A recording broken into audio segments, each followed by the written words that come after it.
హుస్నాబాద్ జిల్లాలగడ్డలోని సాంఘిక సంక్షేమ గురుకుల పాఠశాలను మంత్రి పొన్నం ఆకస్మికంగా తనిఖీ చేశారు. పాఠశాలలో ఉన్న సమస్యలపై ప్రిన్సిపల్, ఉపాధ్యాయులను అడిగి తెలుసుకున్నారు. రెగ్యులర్ గా క్లాసులు జరుగుతున్నాయా లేదా అని విద్యార్థులను అడిగారు. పాఠశాలలో టిఫిన్, ఆహారం ఎలా ఉంటుందని ప్రశ్నించారు. వంటగది పరిసర ప్రాంతాలను పరిశీలించారు. అన్నం బాగుందా, కూరగాయలు తాజాగా ఉన్నాయా అనే విషయాలను మంత్రి పొన్నం గమనించారు. విద్యార్థులకు నాణ్యమైన ఆహారాన్ని అందించాలన్నారు. కూరగాయలు తాజాగా ఉండే విధంగా చూడాలని తెలిపారు.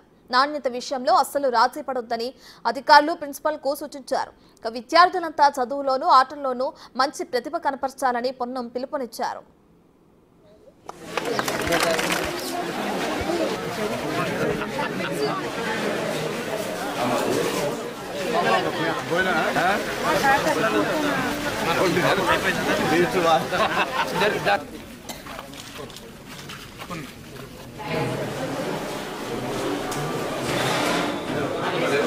మునక్కాయ పెట్టిస్తారు ఇద్దరు మునక్కాయలు పెట్టుకొని